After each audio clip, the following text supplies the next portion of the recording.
that we have had rivers for thousands of years. Now, this thousands of years of their sustenance has been basically, for my little understanding, because I've both been a science student and then I went into history. So, four basic things. One is the river, like a human body, we need our own blood group to be healthy.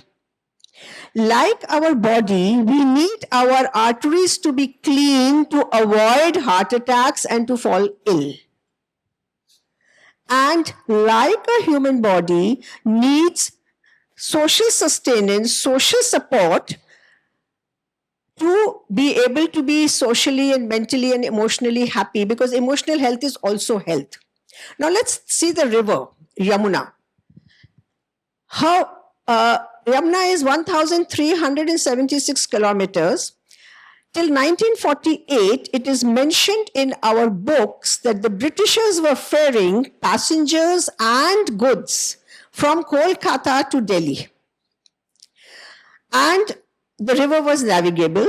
And even till about 30 years ago, when I came to Delhi, we could see the original flora and fauna of Yamuna in the Yamuna belt. So when we're talking about the original flora and fauna, we're also saying, as Dr. Shashi had said, that there is a certain iconographic representation of Yamuna in our text, and she is represented with a tortoise.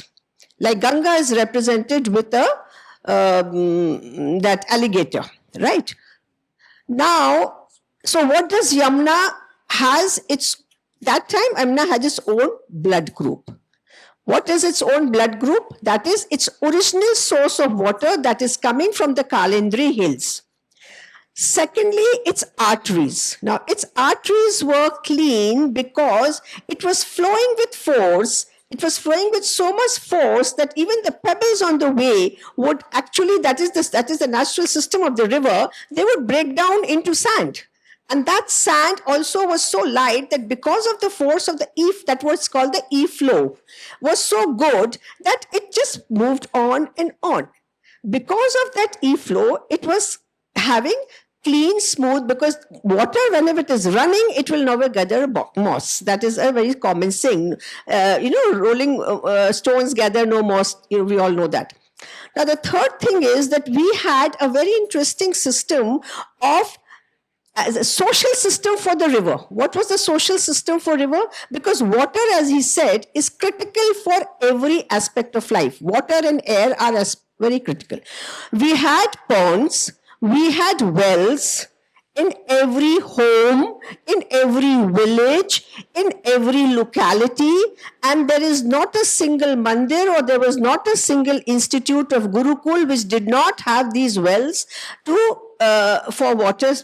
Not only for their own requirement, but that was a system that water is required for the underground nourishment. And as he said, that water is connected. And because of these three systems, there was this earth nourishment, which was again sustaining the river, and then the flora and fauna developed. Now, because Yamuna has its own blood group, it has its own flora and fauna, and certain types of plants are growing. Now, my thoughts started on this line, to be very honest. I don't want to be critical of the government, but they made a biodiversity park. I visited that park. In that park, I was explained that, madam, it is so difficult for us to bring back the plants of Yamuna. I said, how will they come back? Because it does not have its own blood group. How you want me to be Neera Mishra if I don't have my own blood group? So, and they are not able to sustain it. So they are just doing something. So the main issue of Yamuna is those 3-4 factors that are needed for a healthy human being is equally important for a sustainable river system. Now, what happened? As I said, that till 1948, it was very good. In 1948, the first plan was made by the government to create a dam. And believe you me, a foreign scholar writes in a book called Yamuna, the River of Love, that they were shocked that you are getting independence, but you are stopping the independence of your own rivers. And not only taking little bit. I mean, we are so greedy. We are so greedy that everything and anything is for our use. And he analyzes it. I'm not going to criticize any thought process, any theology, but the fact is, this person from America writes that it was the Western concept, and he uses the word Christian theology, that against which they were protesting, the conservatives, they were protesting, that we cannot use nature as a piece of commodity. We have to live in tune with nature, and this is exactly what we did. Now, when the first dam came, almost 80 to 90% water was used for making power. Okay, that time we understood that the population was less and there was no other power system. So it was like sustaining for a few decades. But as population increased and the demand increased, no alternative sources were found. People were just saying, oh, this is free. No, anything that comes free has no value. So river, God gives us free, everything. Air is free. You said, no, water, air is free, water is free. So we don't value it.